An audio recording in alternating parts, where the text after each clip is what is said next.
일본 무속인이 예언한 2026년 이후 한국의 미래. 2030년 이후 나는 더 이상 일본의 기운을 읽을 수가 없었다. 그 자리를 가득 채우고 있는 것은 서쪽 바다 너머에서 건너온 강하고 오래된 불꽃이었다. 타마키 렌조, 1999년 겨울 기록 중에서. 이 문장을 처음 접했을 때 쉽게 흘려보낼 수가 없었습니다. 예언이라는 것은 본래 애매하게 쓰여야 오래 살아남습니다. 구체적일수록 틀릴 위험이 커지기 때문입니다. 그런데 타마키 렌조는 달랐습니다. 그는 연도를 적었습니다. 계절을 적었습니다. 그리고 방향까지 적었습니다. 1999년, 그가 이 기록을 남긴 시점은 지금으로부터 약 26년 전입니다. 당시 한국은 국제통화기금의 구제금융 충격에서 갓 벗어나던 시기였고 누구도 그 나라의 미래를 낙관하지 않았습니다. 일본은 여전히 아시아를 대표하는 경제 강국이었고 주변의 시선은 자연스럽게 그쪽으로 향했습니다. 그 시절의 렌조는 이렇게 썼습니다. 일본의 불꽃이 꺼지는 것이 아니다. 근원으로 되돌아가는 것이다. 오늘 이 글은 타마키 렌조라는 한 일본 무속인이 평생에 걸쳐 기록한 예언들, 그리고 2026년 현재의 시점에서 그 기록들을 다시 들여다보는 이야기입니다. 특히 그가 지목한 2026년 이후 한국의 미래와 그 너머에서 열리게 될 새로운 세계에 대해 하나씩 풀어나가려 합니다. 타마키 렌조는 1941년 이즈모 지방의 해안 마을에서 태어났습니다. 이즈모는 일본에서도 신들의 땅이라 불리는 곳입니다. 매년 음력 10월이 되면 일본 전국의 신들이 이곳으로 모인다고 전해지며 그 기간을 카미아리즈키, 즉 신이 머무는 달이라고 부릅니다. 그래서 일본의 다른 지방에서는 음력 10월을 신이 없는 달, 즉 칸미나키라고 부르지만 이즈모만큼은 반대입니다. 신이 가득한 달, 카미아리즈키. 렌조는 어린 시절부터 그 신들의 에너지가 집중되는 땅 위에서 자랐습니다. 그의 조부는 이즈모 대사 인근에서 무속 의례를 이어온 집안이었고 렌조는 자연스럽게 그 전통을 물려받았습니다. 잠깐 여기서 일본 무속의 개념 하나를 짚고 넘어가겠습니다. 일본 무속 세계관에는 타마라는 핵심 개념이 있습니다. 타마란 단순한 영혼이 아닙니다. 일본의 고대 사유에서 타마는 생명력 그 자체이자 세계를 움직이는 근원적인 에너지를 가리킵니다. 그리고 이 타마는 크게 두 가지로 나뉩니다. 니기타마, 즉 조화롭고 부드러운 에너지, 그리고 아라타마, 강렬하고 폭발적인 에너지. 흥미로운 것은 이 두 에너지는 서로 대립하는 것이 아니라 동일한 존재의 두 얼굴이라는 점입니다. 파괴와 창조, 끝과 시작이 하나로 연결되어 있다는 세계관. 렌조는 이 타마의 흐름을 읽는 것이 무속인의 가장 중요한 능력이라고 여겼습니다. 그리고 그에 따르면 타마의 흐름은 한 개인의 것만이 아닙니다. 땅에도, 나라에도, 시대에도 타마가 있습니다. 그는 평생 동안 동아시아의 타마가 어떻게 이동하고 있는지를 기록했습니다. 1972년, 렌조는 처음으로 거대한 환상을 경험했다고 기록합니다. 검은 바다 위에 두 개의 불꽃이 있었다. 하나는 크고 오래된 것이었고 하나는 작지만 그 안에 무언가를 품고 있었다. 나는 오랫동안 그것을 바라보았다. 그리고 깨달았다. 작은 불꽃이 큰 불꽃의 씨앗이었다는 것을. 이 기록은 훗날 그가 남긴 예언 모음집의 첫 장에 실려 있습니다. 그는 이 환상을 두 나라의 타마 관계로 해석했고 그 씨앗이 언제 완전히 피어오를지를 이후 수십 년에 걸쳐 추적했습니다. 고사기는 712년에 편찬된 일본 최고의 역사서이자 신화집입니다. 그 안에는 세계가 어떻게 탄생했는지, 신들이 어디서 왔는지, 그리고 인간의 땅이 어떻게 만들어졌는지가 기록되어 있습니다. 그 첫 장을 여는 이야기가 바로 구니오미, 국토 탄생 신화입니다. 이야기는 이렇게 시작됩니다. 하늘과 땅이 처음 갈라졌을 때 아직 세상은 굳어지지 않은 채 기름처럼 떠다니고 있었습니다. 그때 두 신이 하늘의 다리 위에서 커다란 창을 바다에 꽂아 휘졌습니다. 창을 들어올리자 그 끝에서 방울져 떨어진 것이 최초의 섬이 됩니다. 그것이 오노구로시마, 자연이 굳어진 섬, 즉 모든 땅의 근원이 됩니다. 여기서 중요한 것은 오노구로시마의 위치에 대한 해석입니다. 많은 학자들이 이 섬을 일본 열도의 어느 지점으로 비정하려 했습니다. 그러나 렌조는 전혀 다른 방향으로 읽었습니다. 그는 고사기가 쓰이기 훨씬 전의 구전 신화, 즉 문자로 기록되기 이전에 구술로만 전해지던 원형 이야기들을 수십 년간 추적했습니다. 그 과정에서 그는 흥미로운 사실 하나를 발견합니다. 고사기에는 두 창조신이 국토를 만들기 전 이미 존재하고 있던 뿌리의 나라, 네노쿠니가 언급됩니다. 이 네노쿠니는 죽음의 세계, 즉 저승으로 해석되기도 하지만 동시에 모든 생명이 비롯된 근원의 공간, 다른 차원의 세계를 가리키기도 합니다. 흥미롭게도 이 단어의 뿌리인 네는 근원, 기반, 씨앗을 뜻합니다. 렌조는 오랫동안 이 네노쿠니가 지리적으로 어디를 가리키는지에 대해 탐구했습니다. 그리고 그가 내린 결론은 이것이었습니다. 네노쿠니는 일본 열도의 서쪽, 고대 도레인들이 건너온 바다 너머의 땅, 즉 한반도를 상징한다는 것이었습니다. 이 해석은 사실 역사적 맥락과 완전히 동떨어진 이야기가 아닙니다. 일본의 고대사를 살펴보면 문명의 씨앗 중 많은 부분이 한반도를 통해 건너왔습니다.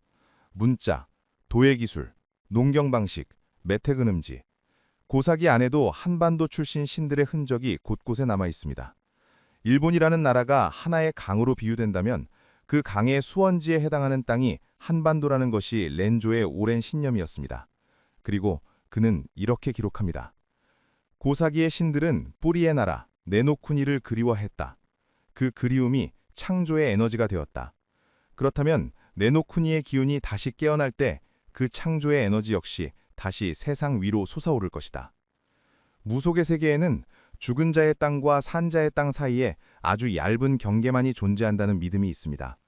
사후 세계 혹은 다른 차원의 세계는 우리의 현실과 완전히 단절된 공간이 아니라 이쪽 세계에 끊임없이 영향을 미치고 있다는 것입니다.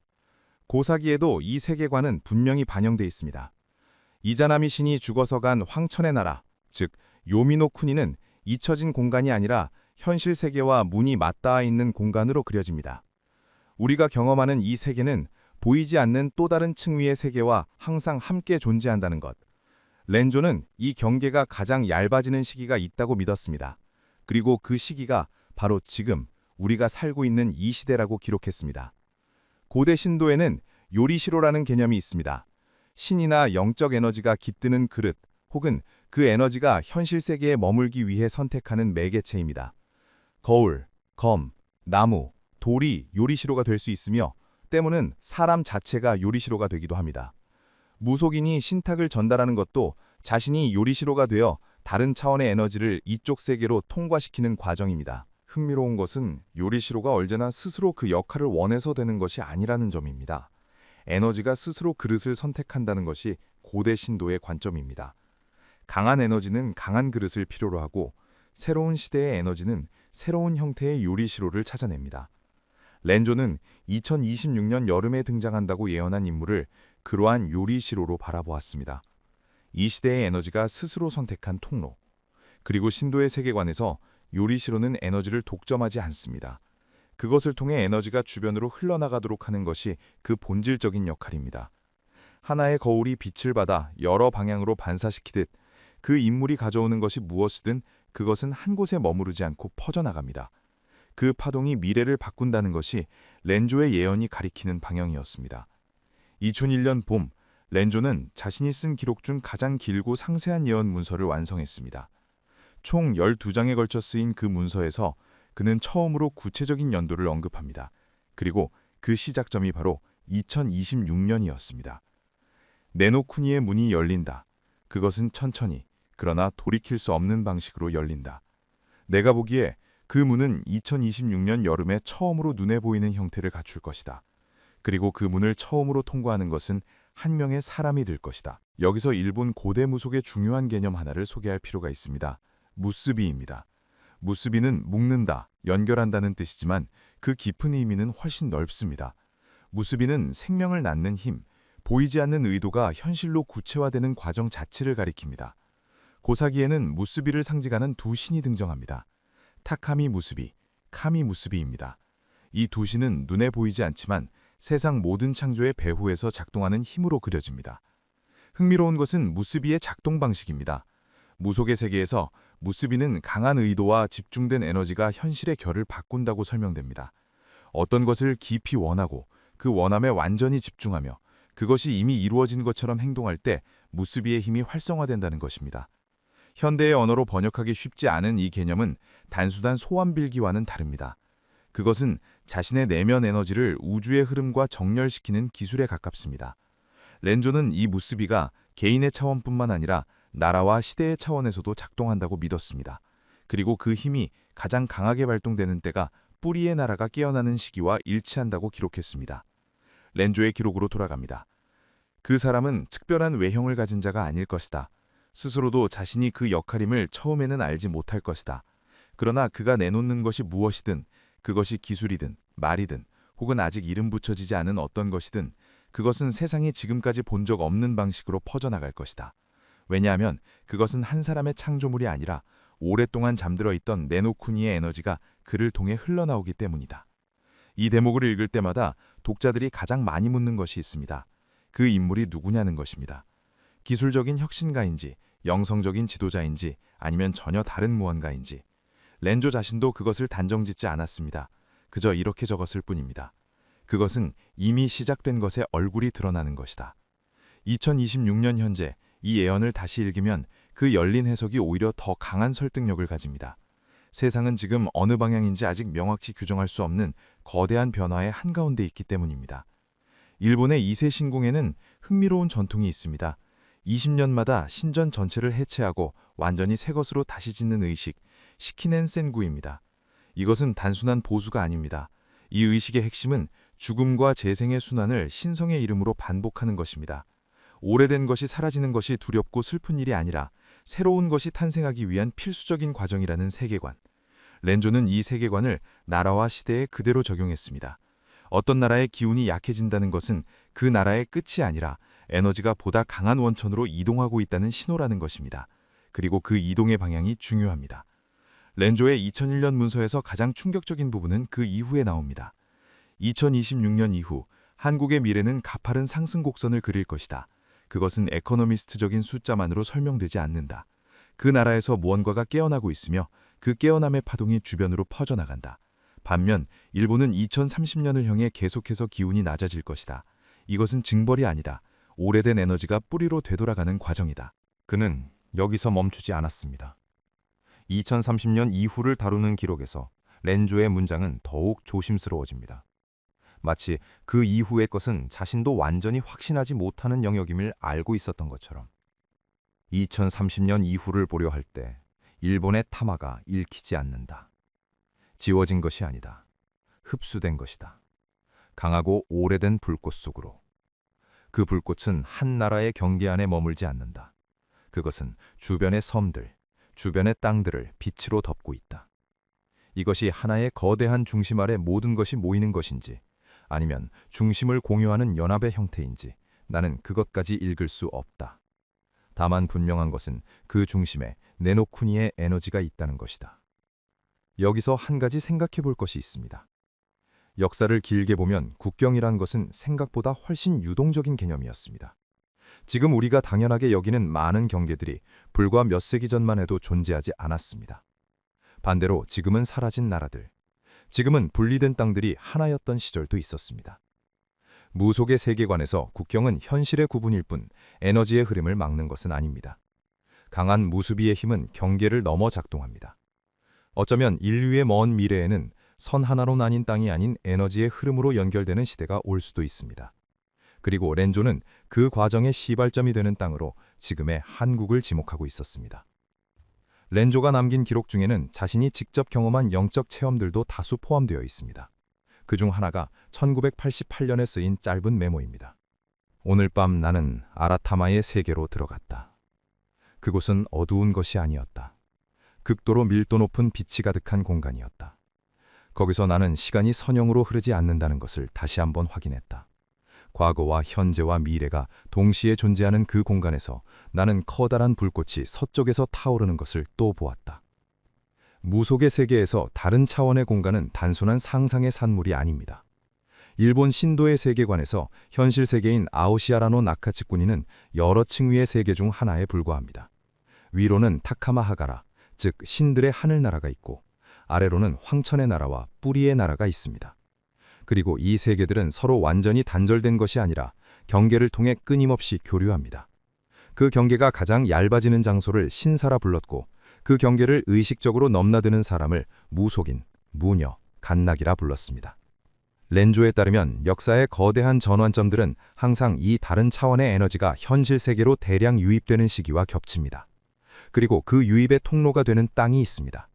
에너지가 가장 먼저 도달하는 땅. 렌조는 그 땅이 2026년 이후 네노쿠니, 즉 뿌리의 나라의 후예들이 살고 있는 곳이 될 것이라고 기록했습니다. 그렇다면 그 에너지가 현실 세계에서 어떤 형태로 나타나는가? 렌조는 이것을 단정하지 않았습니다. 오히려 그 열린 가능성을 강조했습니다. 물이 그릇에 담기면 그릇의 모양이 된다. 에너지도 마찬가지다. 그것이 기술의 형태로 나타날 수도 있고 사람들의 의식이 바뀌는 형태로 나타날 수도 있다. 어쩌면 지금까지 인류가 상상하지 못한 전혀 다른 형태일 수도 있다. 중요한 것은 형태가 아니라 그 안에 담긴 에너지의 원천이다. 이 대목이 2026년 시점에서 읽을 때 특히 묘한 울림을 줍니다. 세계는 지금 기술과 의식의 경계가 빠르게 허물어지는 시대를 통과하고 있습니다. 어떤 이들은 그것을 기술혁명이라 부르고 어떤 이들은 영성의 대각성이라 부릅니다. 렌조의 말을 빌리면 그것 두 가지는 결국 같은 것의 다른 얼굴일 수 있습니다. 무수비의 개념으로 다시 돌아와 봅니다. 렌조는 무수비의 힘이 집단적으로 작동할 때 그 효과가 기하급수적으로 커진다고 믿었습니다. 한 사람의 강한 의도가 현실을 바꾸는데 오랜 시간이 걸린다면 같은 방향의 의도를 가진 사람들이 모였을 때 그 시간은 극적으로 단축된다는 것입니다. 이것이 고대 신도의 제사, 마쓰리가 집단으로 치러지는 이유기도 합니다.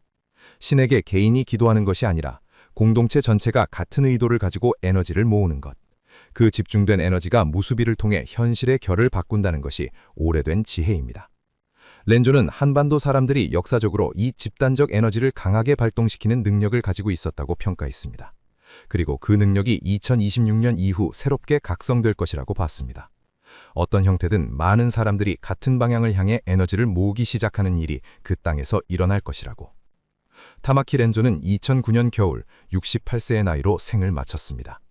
그가 남긴 마지막 기록은 사망하기 3일 전에 쓰인 것으로 손이 떨리는 필체로 단 몇 줄만 적혀 있었습니다. 나는 이제 네노쿠니 쪽으로 간다. 두렵지 않다. 그곳은 어두운 곳이 아니다. 모든 것의 시작이 있는 곳이다.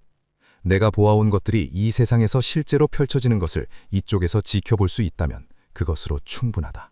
일본의 고대 신화에서 죽음은 끝이 아닙니다. 앞서 이야기한 황천의 나라 황천국은 두려움의 공간으로 묘사되기도 하지만 그 이면에는 다른 해석도 존재합니다. 황천이라는 한자를 파고들면 노랗다, 저 아래라는 의미 외에도 생명의 빛이 잠들어 있는 곳이라는 해석이 가능합니다. 씨앗이 땅속에 묻혀 보이지 않는 것처럼 사후 세계는 생명이 소멸하는 곳이 아니라 다음 생으로 이어지기 위한 전환의 공간이라는 것입니다. 더 흥미로운 것은 이자나미 신화입니다. 여신 이자나미는 죽어서 황천의 나라로 갔지만 그녀의 에너지는 현실 세계에서 완전히 사라지지 않았습니다. 오히려 그녀가 황천에서 낳은 신들이 현실 세계에 영향을 미치는 것으로 신화는 이어집니다. 죽음 이후의 세계는 이쪽 세계와 단절된 것이 아니라 다른 방식으로 연결되어 있다는 것입니다. 무속인들은 이 연결을 활용합니다. 조상신과 소통하고 죽은 자의 메시지를 산자에게 전달하며 다른 차원에 존재하는 에너지를 현실로 끌어오는 것이 그들의 역할입니다. 렌조도 그 역할을 평생 수행했고 그 과정에서 자신이 본 것들을 기록으로 남겼습니다. 그리고 그 기록이 지금 2026년의 시점에서 조금씩 현실과 맞닿기 시작하고 있습니다. 렌조의 기록 중에는 2030년 이후를 다루는 짧은 단상이 하나 있습니다. 그것은 예언이라기보다 질문에 가까운 형태로 쓰여 있습니다. 국경이 사라지는 날이 올 것인가? 신들의 세계에는 국경이 없다. 타카마가하라의 신들은 땅을 나누지 않는다. 에너지는 선을 넘는다. 언젠가 사람도 그렇게 될 것이다.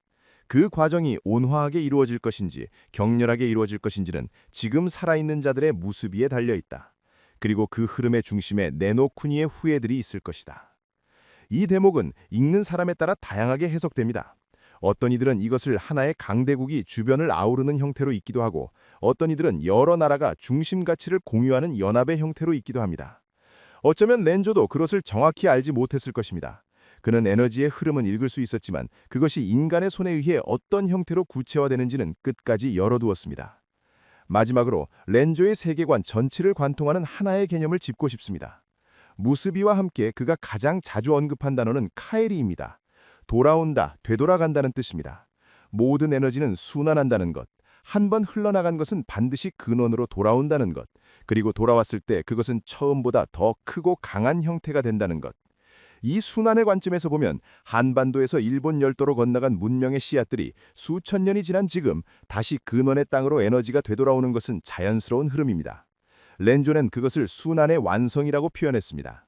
강이 바다로 흘러가고 바다의 수증기가 다시 비가 되어 강의 시작점으로 돌아오는 것처럼. 그리고 그 완성의 시간이 지금 우리가 통과하고 있는 이 시대라는 것입니다. 이것으로 타마키 렌조의 기록을 따라가는 여정을 마칩니다. 그의 예언이 모두 맞을 것이라고 단정할 수는 없습니다.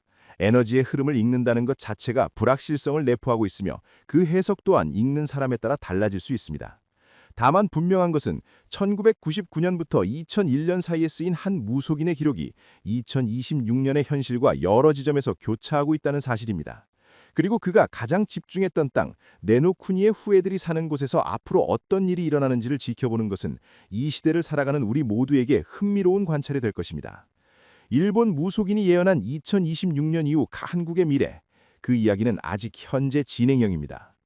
오늘 우리가 함께 살펴본 것들을 간단히 정리하면 이렇습니다. 일본의 창작 무속인 타마키 렌조는 고사기의 네노쿠니 개념을 한반도로 해석하며 뿌리의 땅에서 에너지가 다시 깨어나는 시기를 예언했습니다. 그 시작점은 2026년 서학이었고 예언된 인물의 등장과 함께 새로운 시대의 문이 열린다고 기록했습니다. 2030년까지 일본의 기후는 계속 낮아지며 2030년 이후에는 한국의 강한 기운이 주변을 덮고 연합의 형태 혹은 새로운 중심축이 만들어질 수 있다고 보았습니다. 그리고 언젠가 국경이 에너지의 흐름 앞에서 의미를 잃는 시대가 올 때 그 과정에서 네노쿠니의 후예들이 핵심적인 역할을 하게 된다는 것이 그의 마지막 예언이었습니다. 무속인의 기록은 항상 열린 해석을 요구합니다.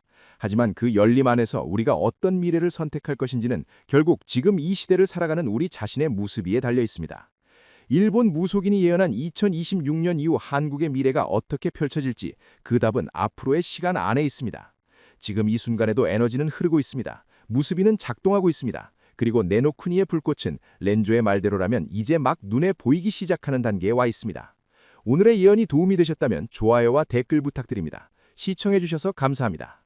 이런 다음은 한국이라 예언한 일본의 유명한 스님. 불과 몇 달 전 이란과 미국 사이에서 벌어진 일을 날짜까지 근접하게 예언한 스님이 있다. 일본의 한 수행 스님이 남긴 예언 기록 문서에는 이란과 미국에 관한 내용 다음 장에 이런 문장이 적혀 있었다. 이란 이후 미국의 시선은 동쪽 반도로 향할 것입니다. 그 땅의 지도자가 끌려나가는 것이 보입니다. 그리고 예언은 거기서 끝나지 않았다. 혼란, 재편, 그리고 그 이후에 오는 것. 이 글은 그 기록을 추적한다.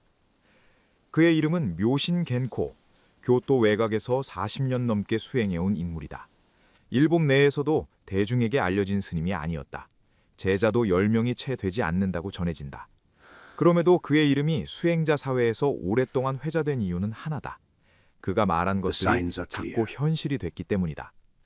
불교 수행에서 선정이라는 상태가 있다. 외부 자극을 완전히 차단하고 의식이 고요히 가라앉은 깊은 집중의 경지다. 고도로 숙련된 수행자는 이 상태에서 시간의 흐름을 다르게 경험한다고 전해진다. 묘신 겐코는 이 선정의 내용을 말로 거의 설명하지 않았다. 대신 제자들에게 가끔 짧은 문장을 불러주었고 제자들은 그것을 받아 적었다. 그 기록들 중 일부가 최근 세상 밖으로 나왔다. 2024년 말 작성된 것으로 전해지는 문서에는 국제 정세에 관한 내용이 여러 장에 걸쳐 담겨 있었다. 처음엔 황당하게 읽혔을 내용들이 2025년과 2026년을 거치며 하나둘 실제 사건과 맞아떨어지기 시작했다. 불교에서는 과거와 미래를 직선으로 보지 않는다. 시간은 인간의 인식이 만들어낸 틀이고 그 틀 바깥의 의식은 아직 오지 않은 것을 이미 지나간 것처럼 감각할 수 있다고 본다. 묘신 겐코가 기록한 것이 정확히 그런 층위에서 나온 것인지 그것은 아무도 알 수 없다. 다만 기록은 남아있다. 2026년 3월 현재 수행자 커뮤니티 안팎에서 묘신 겐코의 기록이 화제가 된 결정적인 계기가 있었다. 문서에는 이란과 미국 사이의 충돌에 관한 내용이 담겨 있었다. 구체적인 사건의 형태, 시점의 흐름, 그리고 그 이후 양측의 움직임까지. 실제로 그 사건이 벌어지고 나서야 사람들은 이 문서를 다시 펼쳤다. 예언이 적힌 날짜는 사건보다 훨씬 앞서 있었다. 기록 속 문장은 이렇다.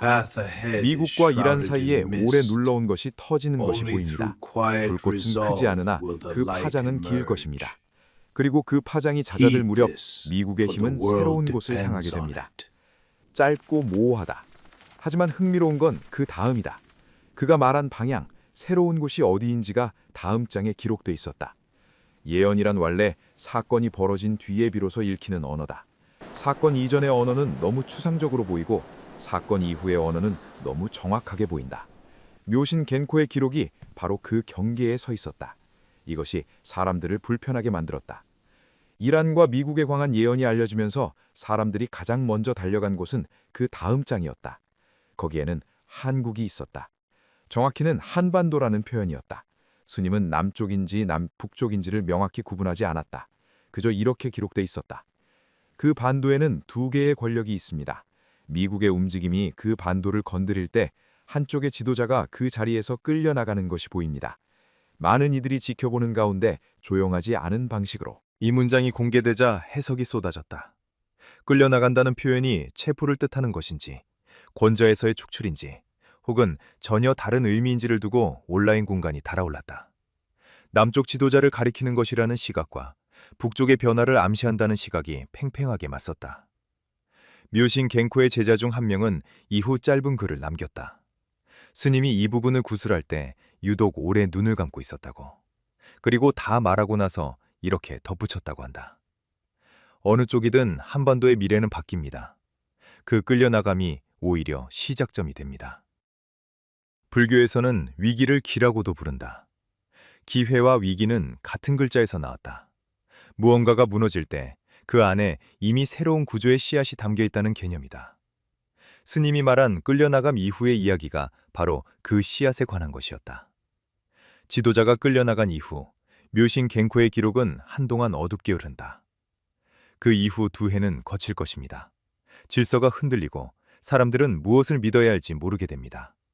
분열의 목소리가 커지고 반도 전체가 안개 속을 걷는 것처럼 보입니다. 그러나 그 안개는 무언가를 감추기 위한 것이 아닙니다. 새로운 지형이 굳어지는 시간입니다. 2026년, 스님의 기록대로라면 지금이 바로 그 문턱에 해당하는 시점이다. 그런데 그 다음 장에서 기록은 갑자기 방향을 튼다. 2028년, 그 반도에서 선이 사라지는 것이 보입니다. 피가 아니라 말로, 총이 아니라 문서로. 나는 두 개의 깃발이 하나로 합쳐지는 장면을 보았습니다. 통일, 그것도 무력이 아닌 방식으로. 이 예언이 공개됐을 때 반응은 둘로 갈렸다. 터무니없다는 쪽과 오히려 그래서 더 이상하다는 쪽. 전쟁 없는 통일은 한반도의 현실을 고려하면 가장 비현실적인 시나리오처럼 보인다. 그런데 불교적 시간관으로 보면 꼭 그렇지만은 않다. 불교에서는 업이 무르익으면 그에 맞는 결과가 자연히 도래한다고 본다. 인위적인 힘이 아니라 오랫동안 쌓인 에너지의 흐름이 어느 순간 방향을 바꾼다는 것이다. 묘신 겐코가 묘사한 통일의 장면은 어쩌면 그 업의 전환점을 본 것일지도 모른다. 통일 이후의 예언은 한 인물에 대한 묘사로 이어진다. 통일된 반도에 한 사람이 다시 나타납니다. 새로운 얼굴이 아닙니다. 이미 많은 이들이 알고 있는 사람입니다. 그가 다시 서는 자리는 예전과 같지 않습니다. 더 높거나 더 화려한 자리가 아니라 더 넓은 자리입니다. 이 부분이 공개된 이후 온라인에서는 그 인물이 누구인지를 두고 추측이 이어졌다. 스님은 이름도 직함도 언급하지 않았다. 다만 제자 중 한 명이 묻자 이렇게 답했다고 전해진다. 그가 누구인지는 때가 되면 모두가 알게 됩니다. 지금 그 이름을 말하는 것은 씨앗을 흙에 심기 전에 열매의 맛을 말하는 것과 같습니다. 한국의 미래를 바꿀 인물이 이미 세상에 알려진 존재라는 것. 그리고 그가 사라졌다가 다시 등장한다는 것. 이 두 가지 조건이 겹치는 인물이 누구인지에 대한 해석은 여전히 열려 있다. 이 예언에서 흥미로운 건 단순히 인물의 귀환이 아니다. 스님이 강조한 건 그가 서는 자리의 성격이었다. 권력의 자리가 아닌 연결의 자리. 앞으로의 시대에 필요한 지도자의 형태가 달라진다는 암시였다. 전성기라는 말은 늘 경제나 군사력으로 설명돼 왔다. 그런데 묘신 겐코의 기록은 다른 언어를 쓴다. 새롭게 열리는 시대의 첫 번째 힘은 무기도 자본도 아닙니다. 그것은 내면의 주파수입니다. 얼마나 많이 가졌느냐가 아니라 얼마나 깊이 연결되어 있느냐가 나라의 위상을 결정하게 됩니다. 제자가 물었다. 그렇다면 오랫동안 세계를 주도해온 강대국들은 어떻게 되는 것이냐고. 스님은 잠시 눈을 감았다가 답했다고 한다. 그 나라들이 약해진다는 것이 아닙니다. 강한 채로 뒤처지는 것입니다. 물리적 힘이 강한 것이 오히려 짐이 됩니다. 새 시대에 맞는 감각을 기르지 못한 채 자신들이 옳다고 믿어온 방식만 붙들게 됩니다. 그리고 한국에 대한 묘사가 이어졌다. 동쪽 반도의 남쪽, 그 땅에 사는 사람들은 오랫동안 좁은 땅에서 극도로 다양한 감각을 발달시켜 왔습니다. 빠르게 느끼고, 빠르게 바뀌고, 깊이 공명합니다. 새로운 시대의 언어는 그 감각 위에서 작동합니다. 묘신 겐코는 이 부분에서 한국을 특별하다거나 선택받았다는 식으로 말하지 않았다. 오히려 그가 강조한 건 준비된 결과라는 표현이었다. 오랜 고난과 압축된 경험이 특정한 집단적 감수성을 만들어냈고 그것이 새 시대의 흐름과 공명한다는 것이다. 불교에서는 이를 근기라고 한다. 씨앗이 자라는데 필요한 토양의 성재. 어떤 가르침이 어떤 사람에게 깊이 스며드는 이유는 그 사람의 근기가 그 가르침과 맞닿아 있기 때문이다. 묘신 겐코는 한반도 남쪽 사람들의 집단적 근기가 새 시대의 가르침, 즉 새로운 문명의 원리에 가장 빠르게 반응할 토양이라고 보았다. 기록의 후반부에는 새로운 시대 자체에 대한 묘사가 나온다. 이 부분이 가장 신비롭고 또 가장 해석이 분분한 대목이다. 앞으로 열릴 세상은 오래전 인류가 처음 의식을 가졌을 때와 닮아 있습니다. 그때는 지금처럼 안과 밖이 나뉘지 않았습니다. 사람의 마음이 세계에 직접 닿아 있었고 세계는 그 마음에 응답했습니다. 이 묘사는 여러 고대 문헌과 구전 전통에서 공통적으로 등장하는 세계관과 닮아 있다. 하늘과 땅, 사람이 분리되지 않고 하나의 흐름 속에 있던 시대. 신화 속의 황금 시대가 단순한 낭만이 아니라 의식의 특정 상태를 가리키는 것이라는 해석도 있다. 불교에서는 이 상태를 일심이라고 부르기도 한다. 모든 존재가 하나의 마음에서 나왔다는 개념. 분리는 착각이고 연결이 본질이라는 것이다. 묘신 겐코의 기록은 이 상태가 다시 인류의 집단적 경험으로 돌아오는 시점을 말하는 듯하다. 그 시대에는 두려움으로 무언가를 얻으려는 방식이 더 이상 작동하지 않습니다. 원하는 것을 향해 마음을 고요히 모으고 그 상태를 유지하는 자에게 세계가 협력하게 됩니다. 이것은 신비가 아닙니다. 의식이 물질에 앞서는 시대가 다시 오는 것입니다. 불교에서는 오래전부터 마음이 먼저라고 가르쳐왔다. 모든 현상은 마음이 만들어낸 것이며 마음의 방향이 곧 현실의 방향이라는 것이다. 이를 유식이라 한다. 오직 식, 즉 의식만이 실제한다는 뜻이다. 묘신 겐코가 말한 새 시대는 이 원리가 개인의 수행을 넘어 사회 전체의 작동 원리가 되는 시점을 가리키는 것처럼 읽힌다. 원하는 미래를 머릿속에서 일어난 일처럼 경험하는 것. 그것이 그 시대를 사는 사람들의 방식이 됩니다. 의심하는 마음이 개입하기 전에 이미 이루어진 것으로 느끼는 것. 그 감각이 현실을 당깁니다. 이 문장 앞에서 많은 사람들이 멈췄다. 너무 익숙하게 들리는 개념이었기 때문이다. 그러나 묘신 겐코의 맥락에서 이것은 자기 개발의 언어가 아니라 집단의식의 전환에 관한 예언이었다. 묘신 겐코가 묘사한 새로운 시대는 단순히 기술이 발전하거나 경제가 성장하는 세상이 아니다. 그가 말한 전환은 훨씬 근본적인 차원에 관한 것이었다. 그 시대에는 경쟁이 사라지는 것이 아닙니다. 경쟁의 방식이 바뀝니다. 더 많이 빼앗는 자가 강한 것이 아니라 더 많이 흘려보내는 자가 중심이 됩니다. 이것은 도덕의 언어가 아닙니다. 그것이 그 시대의 작동 원리가 됩니다. 흘려보낸다는 표현이 인상적이다. 축적이 아닌 순환, 소유가 아닌 흐름. 이는 오래된 동아시아 사회 방식과도 닿아 있고 동시에 지금 이 시대가 가장 어려워하는 것과도 정확히 겹친다. 그 시대의 도시들은 지금과 달리 숨을 쉬는 것처럼 보입니다. 딱딱한 경계들이 부드러워집니다. 하늘과 땅 사이에 층이 없는 것처럼 권력과 사람 사이에도 층이 줄어듭니다. 기억과 의식이 기록이 아닌 살아있는 흐름처럼 공유되는 세상입니다. 이 묘사는 어딘가 나직다. 인류의 가장 오래된 이야기대. 문자가 생기기 이전의 세계를 회상하는 구전 전통들이 공통적으로 그리는 세상과 닮아 있다. 하늘의 뜻과 땅의 움직임이 사람의 마음을 통해 하나로 흐르던 시대. 그것을 다시 의식적으로 선택하는 시대가 온다는 것이다. 불교의 화엄 사상에서는 인드라의 그물이라는 비유가 있다. 무한히 펼쳐진 그물 각 매듭에 보석이 달려있고 각 보석은 모든 다른 보석들을 비춘다. 하나 안에 전체가 있고 전체 속에 하나가 있다. 묘신 갱쿠가 말한 새 시대의 연결 방식이 바로 이 구조와 닮았다. 한국이 그 시대의 선두에 선다는 예언은 이 연결의 감각이 이 땅에 가장 먼저 자리를 잡는다는 의미로 읽힌다. 화려하거나 거대한 방식이 아니라 가장 먼저 그 주파수에 맞게 진동하는 방식으로. 묘신 갱코의 기록이 화제가 된 이후 이것을 어떻게 받아들여야 하는지에 대한 질문도 함께 퍼졌다. 예언은 고정된 미래를 말하는 것인가? 아니면 지금의 흐름이 바뀌지 않을 경우 도달하게 되는 미래를 말하는 것인가? 불교에서 예언이나 통찰은 결정론적이지 않다. 인이 있으면 과가 따르지만 인을 바꾸면 과도 달라진다. 수행자가 미래를 보는 것은 그것을 선언하기 위해서가 아니라 지금의 인을 바라볼 기회를 제공하기 위해서다. 이를 연기의 시각이라 한다.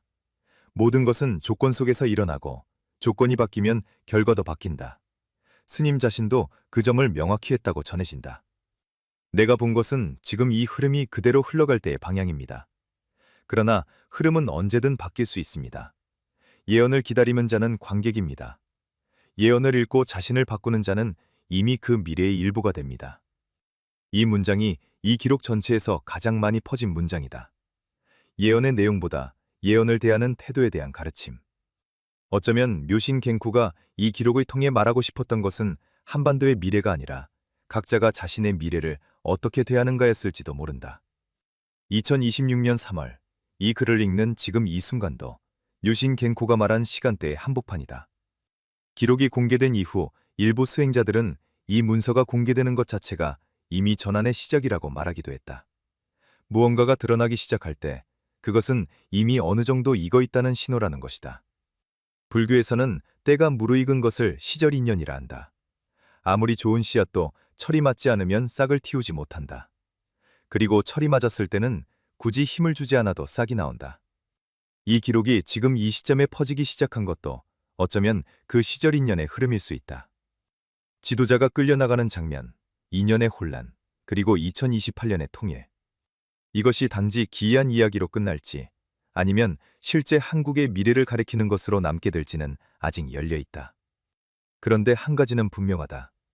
묘신 갱코의 기록이 이토록 많은 사람들의 마음을 건드린 이유는 예언의 정확도 때문만은 아닐 것이다. 그 안에 담긴 세계관, 즉 힘의 시대가 가고 공명의 시대가 온다는 감각. 내가 어떤 마음으로 세상을 대하느냐가 세상의 방향에 영향을 미친다는 감각. 그것이 무언가를 건드린 것이다. 일본의 수행스님 묘신 갱코가 예언한 2026년 이후의 세계는 무서운 미래가 아니라 선택의 기회로 읽힐 수 있다. 그 선택은 정치인이 하는 것이 아니라 각자가 자신의 마음 안에서 먼저 하는 것이다. 예언이 맞을수록 그것은 경고가 되고 예언을 넘어설수록 그것은 초대가 된다. 이 기록을 어떻게 읽을 것인지는 읽는 사람의 몫이다. 묘신 갱코의 문서에는 주요 예언 외에도 곳곳에 단편적인 구술이 흩어져 있다. 제자들이 정리한 이 구절들은 본문만큼이나 화제가 됐다. 그중 하나. 사람들이 화면을 통해 세상을 보는 시대가 정점에 달할 때 역설적으로 직접 느끼는 것의 가치가 폭발적으로 높아집니다. 보는 것이 너무 많아진 눈은 결국 안을 보기 시작합니다. 지금 이 시대를 정확하게 짚는 말처럼 들린다. 정보의 과잉이 오히려 내면으로의 전환을 촉진한다는 것. 그리고 그 전환이 집단적으로 일어날 때 사회 전체의 감각이 바뀐다는 것이다. 또 다른 구절. 앞으로 가장 귀한 것은 고요입니다. 고요를 유지할 수 있는 사람, 고요를 만들어낼 수 있는 공간, 고요를 기반으로 움직이는 조직. 그것이 새 시대의 가장 강력한 자원이 됩니다. 불교에서 지관이라는 수행법이 있다. 지는 멈춤, 관은 바라봄이다. 고요히 멈추는 것과 명확히 바라보는 것이 함께 이루어질 때 비로소 지혜가 열린다는 수행의 원리다. 묘신 갱쿠가 말한 고요의 시대는 이 원리가 개인 수행의 영역을 넘어 문명의 기반이 되는 시점을 가리키는 것처럼 읽힌다. 한국과 관련된 구절도 하나 더 있다. 그 땅의 사람들이 오랫동안 불러온 소리가 있습니다. 슬픔과 흥이 뒤섞인 소리. 그 소리는 새 시대의 공명 주파수와 맞닿아 있습니다. 그들이 그것을 의식하게 되는 순간 그 소리는 세계로 퍼집니다. 이미 한국의 문화가 전 세계로 퍼지고 있는 현상을 떠올리면 이 구절이 단순한 미래의 이야기로만 읽히지는 않는다. 어쩌면 그 흐름은 이미 시작된 것일 수 있다. 묘신 갱코의 기록 중 가장 철학적인 부분은 왜 이 시대에 이런 전환이 일어나는가를 다룬 대목이다. 우주는 주기로 움직입니다. 들숨과 날숨처럼, 팽창과 수축처럼. 물질이 극도로 정교해지는 시간이 있고 그 이후에는 반드시 의식이 다시 앞으로 나오는 시간이 옵니다. 지금은 그 전환점입니다. 이 주기적 세계관은 불교의 겁이라는 시간 단위와 맞닿아 있다. 겁은 상상할 수 없을 만큼 긴 시간의 단위인데 그 안에서 세계는 생성, 유지, 붕괴, 공해 사이클을 반복한다. 우리가 지금 경험하는 시대는 그 사이클 중 하나의 전환점에 해당한다는 것이다. 흥미로운 것은 묘신 갱코가 이 전환을 재앙이 아닌 기회로 봤다는 점이다. 붕괴는 끝이 아닙니다. 그것은 다음 생성을 위한 공간입니다. 무너지는 것들을 붙잡으려는 자는 그 공간을 경험하지 못합니다. 무너지는 것을 바라볼 수 있는 자만이 새롭게 지어지는 것을 먼저 봅니다. 이 문장은 이란과 미국의 사건부터 시작해 한반도의 혼란, 그리고 그 이후의 전성기로 이어지는 전체 서사의 핵심 논리이기도 하다. 각 사건은 독립된 사고가 아니라 하나의 거대한 전환 흐름 속의 국면들이라는 것. 묘신 갱코 스님의 기록 중 가장 마지막 장에 남은 구술은 예언이 아니었다. 제자들이 전하기를 스님은 모든 것을 다 말한 뒤 한참 침묵하다가 이렇게 말했다고 한다. 나는 미래를 본 것이 아닙니다. 지금 이 순간의 깊은 곳을 본 것입니다. 미래는 지금 안에 이미 있습니다. 씨앗 안에 나무가 있는 것처럼. 당신이 지금 무엇을 품고 있는지가 당신의 미래입니다. 그리고 수많은 사람들이 지금 무엇을 품고 있는지가 그 시대의 미래입니다. 이 구절에서 기록은 끝난다. 예언의 형식을 빌렸지만 결국은 지금의 마음을 이야기하고 있었다. 그것이 묘신 갱코의 기록이 단순한 미래 예측 문서로만 남지 않는 이유다. 한국의 미래, 한반도의 변화, 새 시대의 도래. 이 모든 것이 결국 지금 이 순간 각자가 무엇을 품고 있는가라는 질문으로 수렴한다. 그 질문이 어쩌면 이 기록 전체의 진짜 목적이었을 것이다. 묘신 갱코는 현재도 교토 외곽 암자에서 수행 중인 것으로 전해진다. 추가 기록이 있는지, 한반도 이후에 대한 구술이 더 있는지는 알려지지 않았다. 제자들은 스님이 더 이상 이 문서에 대해 언급하지 않는다고 전했다. 말해야 할 것은 이미 말했고 나머지는 시간이 말할 것이라는 태도로. 어쩌면 그것 자체가 이 기록 전체에서 가장 묵직한 마지막 메시지다. 묘신 갱코의 기록 중에는 통일 이후 한반도의 구체적인 분위기에 대한 묘사도 남아있다. 정치적 구조보다는 사람들이 그 시대를 어떻게 살아가는지에 대한 묘사였다. 경계가 사라진 땅에서 처음 여태는 서로를 낯서서로 합니다. 같은 언어를 쓰지만 다른 리듬을 가진 두 집단이 만나는 것이기 때문입니다. 그러나 그 낯섦은 오래가지 않습니다. 오래 갈라져 있던 것이 만날 때 그 만남의 에너지는 오히려 더 큰 창조의 동력이 됩니다. 서로 다른 방향으로 압축되었던 두 에너지가 합쳐질 때의 폭발적인 가능성. 이것은 음과 양이 만나 새로운 것을 만들어내는 원리와도 같다. 불교에서는 이것을 화합이라 하기도 한다. 서로 다른 요소들이 충돌이 아닌 보완으로 작용하며 더 큰 전체를 이루는 것이다. 그 땅에서 예술이 먼저 피어납니다. 그 다음이 과학이고 그 다음이 철학입니다. 새로운 시대의 문명은 늘 예술에서 시작됩니다. 아름다움이 먼저 감각되어야 진리가 뒤따릅니다. 이 순서가 흥미롭다. 예술 화살표, 과학 화살표, 철학. 대부분의 현대 사회가 역순으로 진행해왔다는 것을 생각하면 이것은 단순한 묘사가 아니라 새 시대의 인식론적 전환을 말하는 것으로 읽힌다. 한국이 지금 이 순간 전 세계에 가장 활발하게 수출하고 있는 것이 무엇인지를 떠올려보면 이 묘사가 단지 먼 미래의 이야기만은 아닌 것처럼 느껴지기도 한다. 스님의 기록에는 한국만을 특별히 종용하는 것이 아니라 더 큰 지구적 전환 속에서 한반도가 어떤 위치에 있는지를 설명하는 구절들이 있다. 이 시대의 전환은 한 나라의 이야기가 아닙니다. 지구 전체가 함께 숨을 바꾸는 시기입니다. 다만 그 전환의 파동이 가장 먼저 강하게 일어나는 지점들이 있고 동쪽 반도는 그 진원지 중 하나입니다. 지진처럼 진원지가 있고 파동이 퍼지는 방식의 비유. 한반도가 진원지라는 것이 특별히 뛰어나다는 의미가 아니라 그 흐름에 가장 예민하게 반응하는 지점이라는 의미로 해석할 수 있다. 그 지역의 사람들은 반복적인 역사 속에서 유달리 감각이 예민해졌습니다. 빠른 변화와 극단적인 상황들을 세대를 거쳐 경험하면서 집단 무의식 안에 적응과 창조의 회로가 형성됐습니다. 그 회로가 새 시대의 주파수와 만나는 것입니다. 집단 무의식이라는 개념은 불교에서도 아레아식이라는 형태로 존재한다.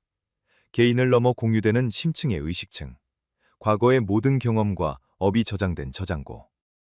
류신 겐쿠가 말한 회로는 어쩌면 이 아레아식의 층에서 작동하는 패턴을 가리키는 것일 수 있다. 개인의 마음이 현실을 만들듯 집단의 심층 의식이 그 집단이 살아가는 시대를 만든다. 이것이 불교적 세계관에서 보는 역사의 원리다. 한반도 사람들의 아레아식 안에 축적된 것이 무엇인지가 그들의 미래를 결정한다는 것. 일본 스님 류신 겐쿠가 예언한 2026년 이후 한국의 미래는 단순한 정치적 변화의 나열이 아니었다. 이란과 미국 사이의 충돌을 앞서 기록했던 스님은 그 직후 한반도를 언급했다. 미국의 시선이 이란을 지나 동쪽 반도로 향하고 그 땅의 지도자가 끌려나간다는 내용. 그 이후의 두 해는 혼란, 그리고 2028년의 통일과 새 지도자의 등장, 대한민국의 전성기. 하지만 이 모든 것보다 더 깊이 기록이 말하는 것은 시대 자체의 전환이다. 물리적 힘이 주도하는 시대에서 의식과 공명이 주도하는 시대로의 전환. 그리고 그 전환의 흐름에 한국의 감수성과 집단 근기가 잘 맞닿아 있다는 것. 일본의 수행자가 바라본 한국의 미래는 외부에서 주어지는 것이 아니었다. 안에서 키워온 것이 밖으로 드러나는 것이었다. 그 관점이 옳은지 그른지는 앞으로의 시간이 답할 것이다. 지금은 그 질문을 품고 있는 것만으로도 충분할 수 있다.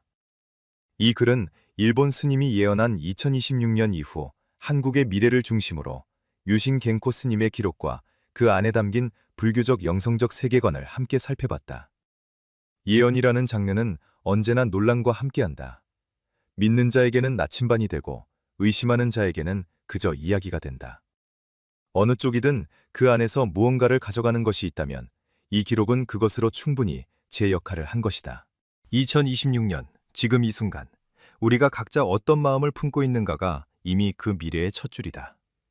오늘의 영상을 재밌게 보셨다면 예언에 대한 생각을 댓글로 남겨주시면 감사하겠습니다. 좋아요도 눌러주시면 큰 힘이 됩니다. 시청해주셔서 감사합니다. 중국 예언가가 예언한 2026년 이후 한국의 미래. 한국은 이때 다시 하나가 된다. 그리고 그 땅은 당신이 생각하는 것보다 훨씬 넓어진다. 오늘은 중국 예언가 청무한이 예언한 2026년 이후 한국의 미래, 그리고 그것이 연결된 더 큰 흐름을 함께 살펴보겠습니다. 청무한. 본명도 나이도 출신 지역도 공개된 것이 없습니다.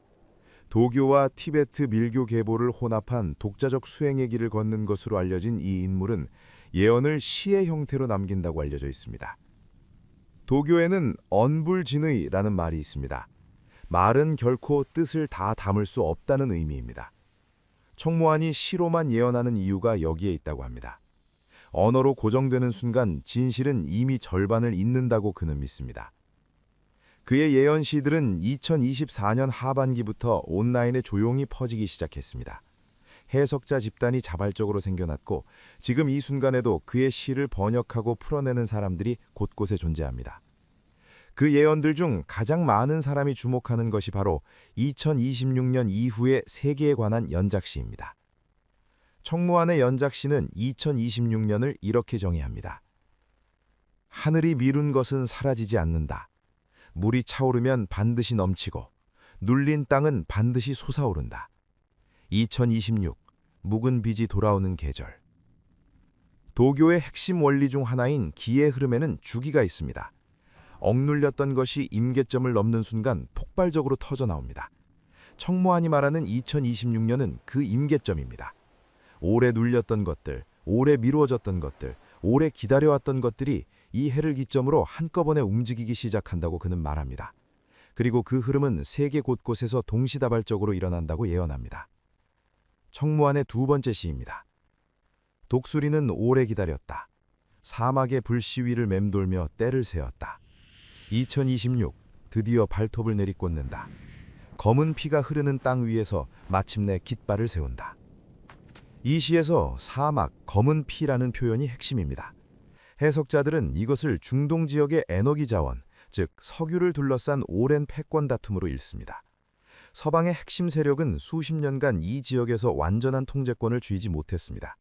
특히 이 지역의 마지막 변수로 남아있던 나라, 신정체제로 수십 년간 서방에 저항해온 그 나라와의 충돌이 2026년에 본격화된다고 청무하는 예언합니다.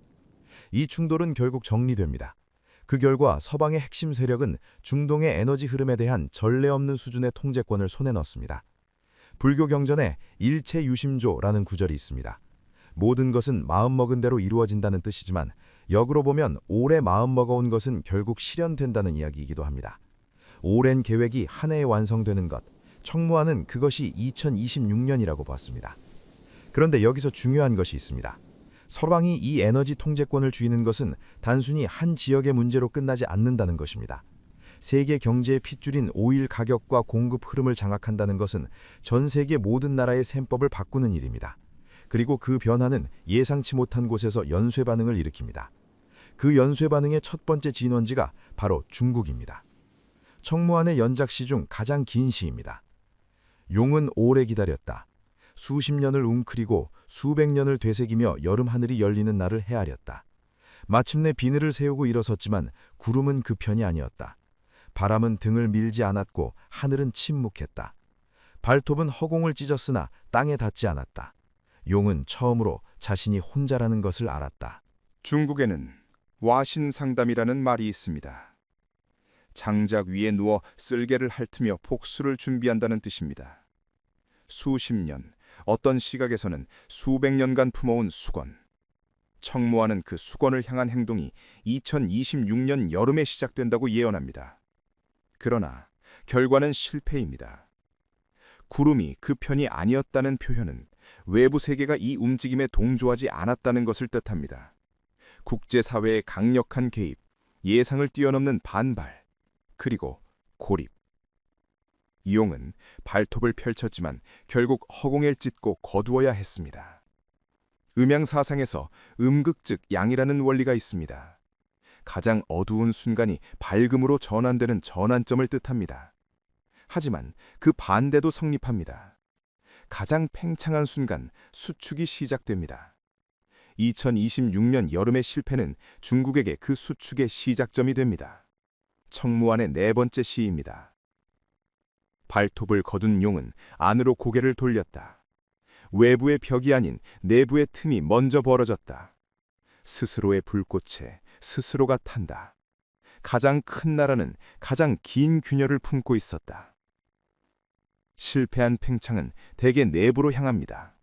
역사 속에서 이 패턴은 반복되어 왔습니다. 외부로 향하던 에너지가 차단되었을 때 그 에너지는 안으로 역류합니다. 책임 공방, 내부 갈등, 권력 균열. 청무환은 이것을 가장 큰 나라가 가장 긴 균열을 품고 있다는 말로 표현합니다. 거대한 외형은 동시에 거대한 내부 모순을 숨기고 있다는 의미입니다. 외부 충격이 그 균열을 표면으로 끌어올립니다. 물극필반. 모든 것이 극에 달하면 반드시 방향이 뒤집힌다는 도교의 원리입니다.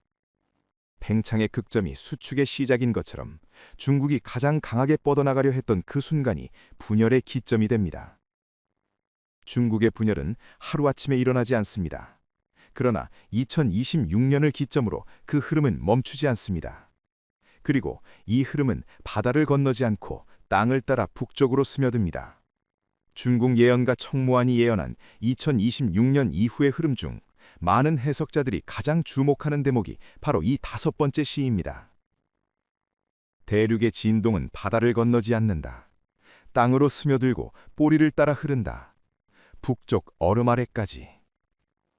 청무환은 중국의 분열이 인접한 북쪽에 영향을 미치는 방식을 바다가 아닌 땅을 통해 전달한다고 묘사합니다.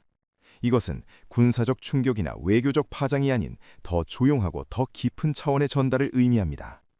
경제적 연결고리의 붕괴, 수십 년간 북쪽을 지탱해온 외부 지원의 차단, 그리고 그로 인한 내부 시스템의 서서한 붕괴. 동양 철학에서는 이것을 이렵지추로 표현합니다. 잎 하나가 떨어지는 것으로 가을 전체를 안다는 뜻입니다. 큰 변화는 언제나 작은 신호로 먼저 도착합니다. 중국의 흔들림은 그 신호입니다. 청모안의 6번째 시입니다. 오래된 성벽은 밖에서 깨지지 않는다. 적이 아니라 배고픔이 먼저 들어온다. 균열은 안에서 시작되고 문은 안에서 열린다. 한반도의 북쪽, 수십 년간 외부와의 단절을 체제 유지의 수단으로 삼아온 이 공간은 아이러니하게도 그 단절 때문에 더 취약합니다. 외부의 충격을 막는 두꺼운 벽이 동시에 내부의 숨통을 조이는 구조입니다. 중국의 분열이 가속화되면서 그 지원 구조가 흔들리기 시작하면 북쪽 체제가 의존해온 외부 연결망이 하나씩 끊어집니다. 군사력과 감시망으로는 배고픔을 막을 수 없습니다. 청모안은 이 과정을 배고픔이 먼저 들어온다고 표현했습니다. 어떤 이념도 어떤 체제도 생존 본능 앞에서는 유연해질 수밖에 없습니다. 균열은 외부에서 오지 않습니다. 안에서 아주 조용하게 시작됩니다. 카오스 이론에는 나비 한 마리의 날갯짓이 대륙 반대편의 폭풍을 만든다는 개념이 있습니다. 청모안의 예언에서 그 나비는 2026년 여름의 실패입니다. 그리고 폭풍의 종착리는 한반도입니다. 청모안의 연작시 중 해석자들이 가장 감정적으로 반응하는 시입니다. 자존심은 배고픔 앞에 무릎을 꿇고 원한은 더 오래된 핏줄 앞에 녹는다. 북쪽의 형이 남쪽의 동생에게 손을 내민다. 오랜 밤 뒤의 새벽처럼 부끄럽지만 따뜻한 손으로. 2030년 청모안은 이 해를 특정 사건의 해가 아닌 오랜 흐름이 귀결되는 해로 정의합니다. 수십 년간 이어진 대립, 체제의 차이, 쌓여온 불신. 그러나 체제가 흔들리고 경제가 무너지고 외부의 버팀목이 사라졌을 때 가장 마지막에 남는 것은 결국 같은 언어를 쓰는 사람들입니다. 원융, 도교와 불교 양쪽에서 공통으로 쓰이는 이 개념은 서로 다른 것이 충돌 없이 하나로 녹아드는 상태를 말합니다. 청모안은 2030년의 통합을 승리나 흡수가 아닌 원융의 과정으로 묘사합니다. 어느 쪽이 이긴 것도 아니고 어느 쪽이 진 것도 아닌 흐름이 자연스럽게 하나의 방향으로 모이는 것. 북쪽이 먼저 손을 내미는 이 장면을 청모안은 부끄럽지만 따뜻한 손이라고 표현했습니다. 자존심을 내려놓은 손이지만 그것이 오히려 진정한 화해의 시작이라는 의미가 담겨 있습니다. 통합이 완성되던 그 시기, 또 다른 흐름이 동시에 진행되고 있었습니다. 중국의 분열은 2026년에 시작되어 2030년이 되면 절정에 이릅니다. 중앙 권력의 통제력이 약해지면서 지방별 이탈 움직임이 가시화되고 수십 년간 유지되어 온 내부 결속이 흔들립니다. 이 과정에서 한반도와 맞닿아 있는 북쪽의 일부 광활한 땅이 힘의 공백 상태로 들어서게 됩니다. 역사는 힘의 공백을 채웁니다. 언제나 그래왔습니다. 가장 가까이에 있고 가장 안정된 체제를 가진 존재가 그 공간 안으로 들어갑니다. 청모안은 이것을 예언이 아닌 자연의 이치로 표현했습니다. 물은 빈 곳으로 흐릅니다. 그것이 그의 7번째 시의 핵심입니다. 용이 스스로 불탄 자리에 새 씨앗이 뿌리를 내린다. 빈 땅은 기억하지 않는다. 누가 먼저 와서 씨를 심었는지만 기억한다. 잠깐 더 들여다볼 필요가 있습니다. 서방의 핵심 세력이 중동의 에너지 통제권을 완성하는 것은 단순히 하나의 지역 분쟁이 마무리되는 사건이 아닙니다. 석유는 오랫동안 세계 경제의 혈액이었습니다. 어느 나라가 그 혈액의 공급을 통제하느냐에 따라 나머지 나라들의 셈법이 근본적으로 달라집니다. 특히 에너지 자급도가 낮은 나라들에게 오일 가격과 공급 안정성은 곧 경제 생존의 문제입니다. 중국은 그 대표적인 나라 중 하나입니다. 엄청난 산업 규모를 유지하기 위해 막대한 에너지를 외부에서 들여옵니다. 서방이 그 공급 경로의 핵심을 장악한다는 것은 중국의 산업 엔진의 가장 중요한 연료 통제권이 다른 손으로 넘어간다는 것을 의미합니다. 청모안의 시에서 독수리가 깃발을 세운다는 표현의 무게가 여기서 비로소 분명해집니다. 이것은 군사적 승리의 상징이 아니라 경제 패권 재편의 완성을 뜻합니다. 이 변화는 중국의 내부 경제 압박을 가중시키고 이미 균열이 시작된 내부 체제에 또 하나의 무게를 더합니다. 청모안이 그린 2026년 이후의 세계에서 에너지 패권의 전환과 중국의 분열은 서로 맞물린 하나의 흐름입니다. 세계사적 전환점은 대부분 이렇게 작동합니다. 하나의 큰 사건이 연쇄적 변화를 불러오고 그 변화들이 서로 영향을 주고받으며 새로운 질서를 만들어냅니다. 2026년은 청모안에게 그 연쇄의 첫 번째 단추가 눌리는 해입니다. 청모안의 예언을 제대로 이해하려면 분열이라는 단어를 좀 더 정밀하게 읽어야 합니다. 그가 예언하는 중국의 분열은 갑작스러운 붕괴나 혁명적 사건이 아닙니다. 오히려 그 반대에 가깝습니다.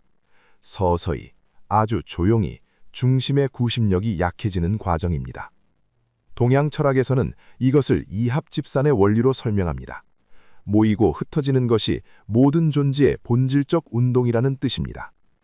어떤 집합체도 영원히 하나로 유지되지 않습니다. 거대한 것일수록 내부에 다양한 결들이 존재하고 외부 압박이 가중될 때 그 결들이 분리되기 시작합니다. 중국은 수천 년의 역사 속에서 여러 번 분열과 통합을 반복했습니다. 청모안의 시각에서 이것은 비극이 아닙니다. 자연의 리듬입니다. 2026년의 실패와 에너지 압박은 그 리듬의 전환점이 됩니다.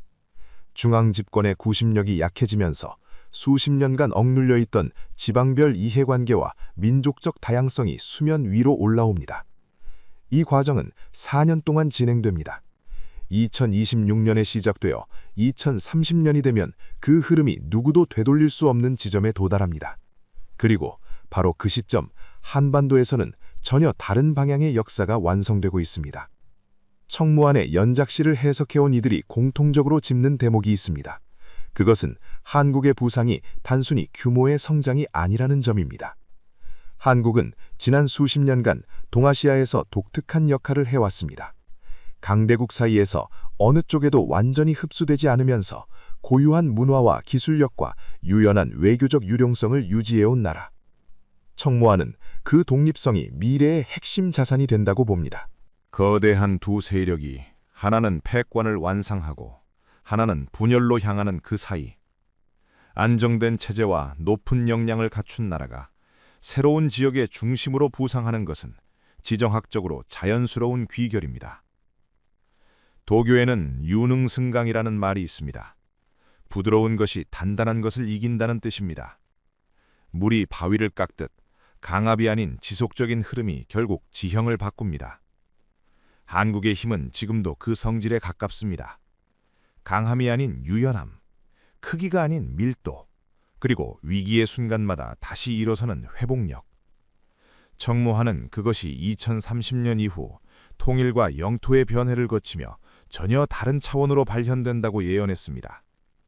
한국의 미래는 규모로 완성되는 것이 아니라 이미 갖고 있던 것이 비로소 제대로 작동하는 형태로 완성됩니다. 그 미래가 지금 이 시기 조용히 그러나 빠르게 형성되고 있습니다. 여기서 잠깐 생각해 볼 필요가 있습니다. 청모안이 그리는 통일 한국의 모습은 흔히 우리가 상상하는 반도 위의 통합이 아닙니다. 그는 영토의 변화를 함께 이야기합니다. 한국은 오랫동안 세계 무대에서 독특한 위치를 차지해왔습니다. 좁은 땅, 적은 자원, 그러나 높은 교육 수준과 압축적 기술 성장. 이 나라의 힘은 언제나 사람에서 나왔습니다. 청모안의 8번째 시입니다. 작은 몸에 큰 정신을 담고 좁은 땅에서 깊은 무리를 내린 자. 땅이 넓어지면 그 뿌리는 대륙으로 뻗는다.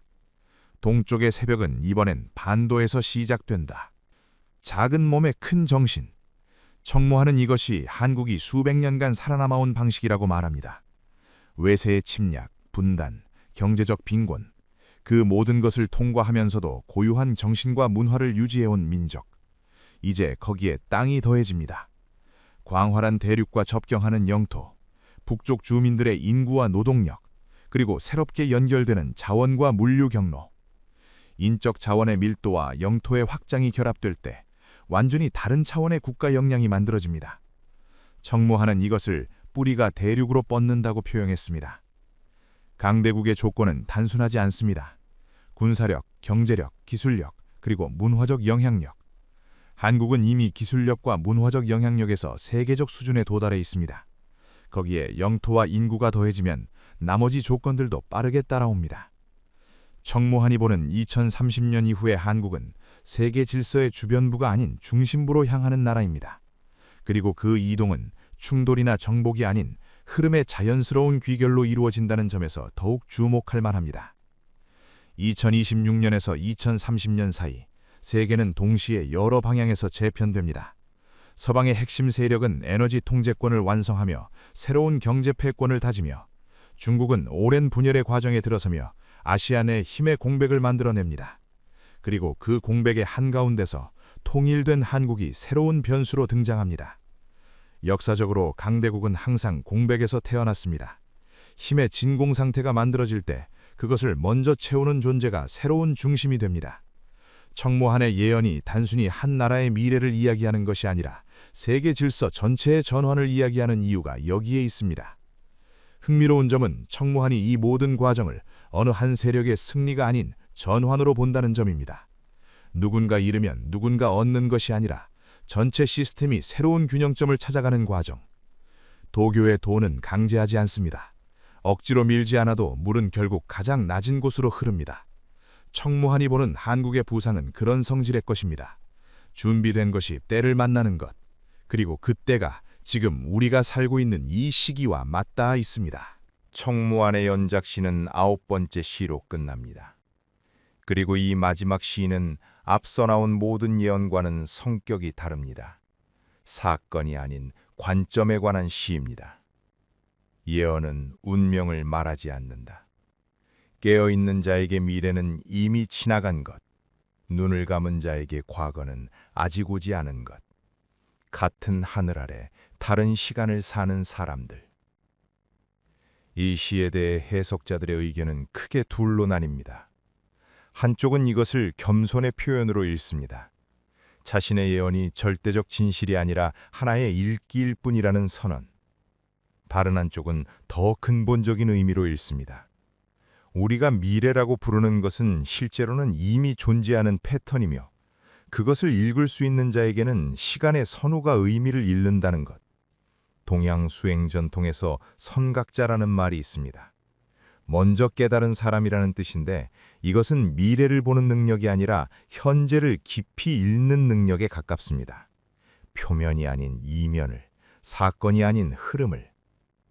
청모한의 예언이 소름 돋는 이유는 신비한 능력 때문이 아닙니다.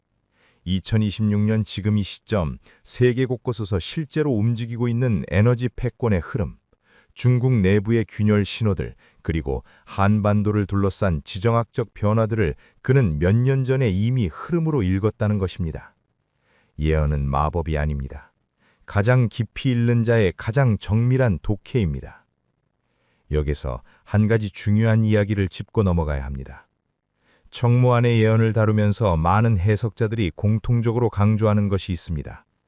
예언은 확정된 미래를 보여주는 것이 아니라는 점입니다. 그의 시 어디에도 반드시 이렇게 된다는 단어는 없습니다. 기운이 이 방향으로 흐른다. 이 흐름이 지속될 때 이런 귀결에 이른다. 그것이 청모한이 시를 통해 전달하는 방식입니다. 수행 전통에서 미래를 본다는 것은 고정된 결과를 읽는 행위가 아닙니다. 현재의 에너지 패턴을 읽고 그것이 향하는 방향을 가늠하는 행위입니다. 흐르는 강물을 보고 어디로 갈지 아는 것처럼. 그렇기 때문에 청모한의 예언은 결론보다 과정에 주목합니다.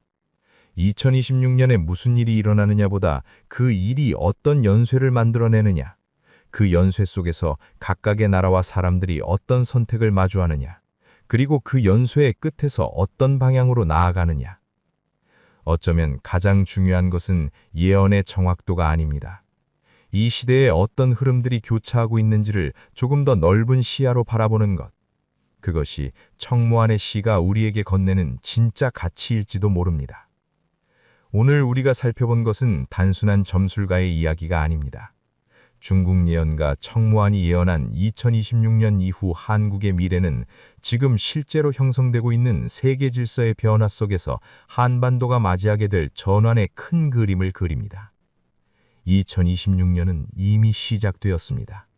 서방의 에너지 패권 재편, 중국의 내부 긴장, 그리고 한반도를 둘러싼 지각 변동. 이 흐름들이 어디를 향해 흘러가는지는 앞으로 몇 년이 증명할 것입니다. 청무환의 마지막 시처럼 깨어있는 자에게 미래는 이미 지나간 시간입니다. 우리는 지금 그 시간의 한가운데를 통과하고 있습니다. 한 줄로 정리하면 중국 예언가가 예언한 2026년 이후 한국의 미래는 세계 질서의 전환과 맞물린 한반도의 통합과 도약으로 요약됩니다. 이 흐름을 읽는 것, 그것이 지금 우리에게 가장 필요한 것일지도 모릅니다.